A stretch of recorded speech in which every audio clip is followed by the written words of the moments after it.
سر class سے یہ جو باہر ہم جی مطلب سر جی پلیز، یہ جو مائنڈ میپ ایک ہم بناتے ہیں وہ چارٹ کی کون سی ٹائپ میں آئے گا سر؟ چارٹس کی کون سی ٹائپ میں؟ اس میں جو ہم نے ایک تو پڑھا تھا نا چین چارٹ، ایک پڑھا تھا ہم نے فلپ چارٹ، اور تیسرا کون سا پڑھا تھا؟ جی فلو چارٹ. فلو چارٹ، یہ فلو فلو چارٹ چارٹ. میں آئے گا. Okay sir, thank you. اچھا، فیلڈ ٹرپس کی بات ہم کر رہے تھے. اب ٹیچر کیا کرتا ہے کہ جو چیز پڑھانی ہے نا پہلے وہ باہر بچوں کو جا کے دکھائے گا. لاہور میوزیم اس نے اس کے بارے میں پڑھانا ہے، بادشاہی مسجد مینار پاکستان کے بارے میں ٹرپ لے جائے گا، وہاں بچوں کو دکھا کے آ جائے گا.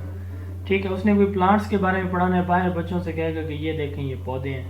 ٹھیک ہے، اس نے کوئی کیڑے مکوڑوں کے بارے میں پڑھانا ہے، باہر کوئی بل ان کی ڈھونڈے گا، وہاں ان کو دکھائے گا، پانی شانی ڈالے گا، باہر نکل آئیں گے مکوڑے، ان کو دکھائے گا جی یہ کیڑے مکوڑے ان کے اسٹرکچر کے بارے میں ہم پڑھنے جا رہے ہیں. ٹھیک ہے جی. یعنی فیلڈ ٹرپ سے مراد یہ ہے، فیلڈ وزٹ سے مراد یہ کہ ٹیچر کلاس کو کلاس سے باہر لے جا کے پڑھائے گا، فیلڈ کے اندر ہی.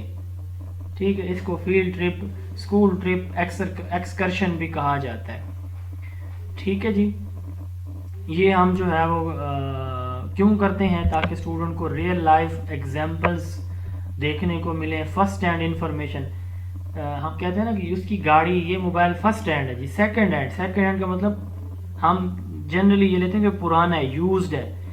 لیکن سیکنڈ ہینڈ کا مطلب یہ یوز نہیں ہوتا. صرف سیکنڈ ہینڈ کا مطلب یہ ہے کہ اس کو صرف ایک بندے نے پہلے استعمال کیا اور وہ اس سے تھک گیا اس گاڑی سے، اب وہ آپ کو بیچنا چاہ رہا ہے، یہ سیکنڈ ہینڈ ہوگی.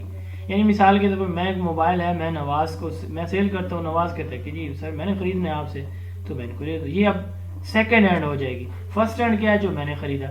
تو جب اب ایک ہے کہ ٹیچر آپ کو بتا رہے ہیں، ایک نالج میرے پاس ہے میں آپ کو دے رہا ہوں، یہ آپ کے لیے فرسٹ ہینڈ نہیں ہے، یہ آپ کے لیے سیکنڈ ہینڈ انفارمیشن ہے. اور ایک یہ ہے کہ آپ ڈائریکٹ آبزرو کر رہے ہیں کسی چیز کو، وہ آپ کے لیے فرسٹ ہینڈ ہوگی. تو اس سے فرسٹ ہینڈ انفارمیشن ملتی ہے. ٹھیک ہے، کلاس روم ٹیچر جو ہوتی ہے، ٹیچنگ جو ہوتی ہے ان کی سمجھ لیں کہ اس میں سپلیمنٹ ہوتے ہیں. یہ آپ اپنے پریویس نالج جو آپ نے تھیریز پڑھی ہوتی ہیں ان کو ویریفائی کر سکتے ہیں. کسی نیچرل سیٹنگ میں آپ جا کے موٹیویٹ ہوتے ہیں، انٹریکٹیو ہوتے ہیں، زیادہ بیٹر وے میں سمجھتے ہیں. جب بھی کوئی ٹرپ اسکول سے باہر جاتا ہے تو 20 اسٹوڈنٹس کے ساتھ ایک ٹیچر کا ہونا لازمی ہے. آپ کسی جو ہے وہ نیچرل سیٹنگ میں کسی فارسٹ میں جا سکتے ہیں، کسی فارم پہ جا سکتے ہیں، کسی میڈو چراگاہ پہ جا سکتے ہیں، کسی میوزیم پہ، عجائب گھر میں جا سکتے ہیں، زو کسی چڑیا گھر میں جا سکتے ہیں، کسی جنگل میں جا سکتے ہیں، کسی ہسٹوریکل پلیس انڈسٹری پہ آپ جا سکتے ہیں. ٹھیک ہے جی. ایڈوانٹیجز کے یہی ہیں جو اس کے پرپسز ہیں، اور ڈس ایڈوانٹیجز یہ ہیں کہ یہ ٹائم ٹیکنگ ہوتا ہے، ایکسپینسو ہوتا ہے، اسٹوڈنٹ کی سیکورٹی کا ایشو ہوتا ہے. اب ہے فیلڈ آبزرویشن. وہاں جا کے جو کچھ آپ آبزرو کریں گے یہ آپ کی فیلڈ آبزرویشن ہوگی.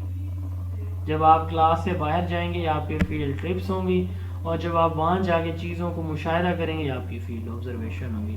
دین آتا ہے فش بون.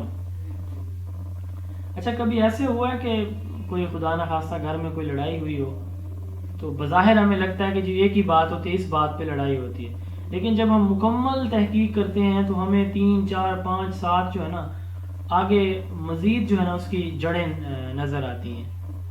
ایسے ہوا ہے کبھی آپ کا ایکسپیرینس کہ وہ یہ بھی وجہ تھی، یہ بھی وجہ تھی، یہ بھی وجہ تھی؟ ایسے ہوتا ہے کبھی گھر میں، اسکول میں، سوسائٹی میں اس طرح کی کوئی ایکسپیرینس کسی کو ہوا ہو؟ ہاں سر، بالکل سر ایسے ہی ہوتا ہے، بات سے بات نکلتے نکلتے پتہ چلنے لگ جاتا ہے کہ جڑ کون سی تھی. 2010 کے اندر نا بکھر میں دو بھائی جو ہے نا ان کو گرفتار کیا گیا تھا. میں ایک منٹ میں یہ اس کو سناتا ہوں سٹوری آپ کو. تو ہمارے ڈسٹرکٹ میں، اور ان پہ الزام یہ تھا کہ یہ مردہ خور ہیں. یعنی کوئی فوت ہوتا تھا قبرستان میں دفناتے تھے، وہ رات کو جا کے وہ لاش نکال کے گھر لے آتے تھے، قبر بند کر دیتے تھے.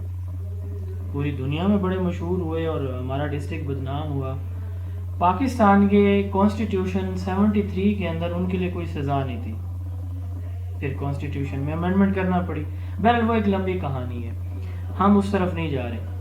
پچھلے دنوں، یہ کل کی بات ہے، کل میں ایک بندے سے میری ملاقات ہوئی ہے، وہ 3 ماہ جیل کے اندر ہے. اس نے مجھے وہ بات سنائی ہے. اس نے کہا کہ سارے جیل، میں نے اسے پوچھا جیل میں کس طرح کے لوگ ہوتے ہیں، تو اس سے کافی دیر میرا انٹریکشن رہا. بہرحال وہ پھر کبھی انشاءاللہ جب جب ایگزامپلس کوئی ذہن میں آتی جائیں گے آپ کے ٹاپک سے ریلیونٹ تو میں بتاتا جاؤں گا. تو ایک جو چیز جو اس نے مجھے کل بتایا، اس نے کہا کہ سر وہ جو 2010 کے اندر 2 بھائی اریسٹ ہوئے تھے اور ایک کو 10 سال سزا ہوئی تھی، دوسرے کو ہوئی تھی، ایک کی ڈیتھ ہو گئی دوسرا. تو اس نے کہا سر وہ مردہ خور نہیں تھے، وہ بکر کی ایک بہت بڑی فیملی ہے اور وہ ان کے لیے کام کرتے تھے. وہ مردے کو واقعی وہاں سے لے آتے تھے قبر سے اٹھا کے، اور وہ بیچتے تھے آگے فلاں فلاں فلاں بندے کو. ٹھیک ہے، وہ بہت سیاسی خاندان ہے جن کا وہ نام لے رہے تھے.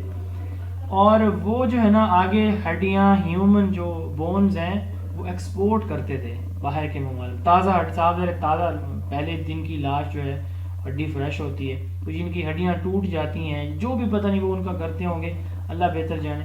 اب بات کرنے کا مقصد یہ ہے کہ بظاہر تو لگ رہا تھا کہ یہ مردہ، اس نے کہا کہ میں زندگی میں کبھی انسانی گوشت نہیں کھایا، جھوٹ ہے سارا. بہرحال وہ ایک بات کرنے کا مقصد یہ ہے کہ اب دیکھیں ایک سامنے تو یہ ہے کہ یہ مردہ خور ہے، اس کو پکڑا گیا. اب وہ بتا رہے نہیں، اس نے اور بھی بہت ساری اس کی تفصیل بتائی، میں ٹائم کم ہونے کی وجہ سے نہیں شیئر کر رہا. تو اب دیکھیں ایک ایونٹ کے ساتھ، ایک بات کے ساتھ آگے کتنی باتیں جڑے ہوتی ہیں. اس کو کہتے ہیں fish bone. It is an organizing tool to help students to visualize that how many events can be tied to an event or contribute to the result. یعنی دیکھیں وہ بندہ جو بیچارہ 12 سال سے جیل کے اندر ہے، تو نو ڈاؤٹ وہ مجرم تو ہے، لیکن اس جرم کا مجرم نہیں ہے کہ وہ مردے کھاتا ہے. وہ تو اور تھی، وہ تو بات بنا کے پیش کر دی گئی. جب مختلف چیزیں کسی وجہ کسی ریزلٹ کے پیچھے اس کے بیک گراؤنڈ پہ موجود ہوتی ہیں نا، تو ان سب کو ہم فش بون کہتے ہیں.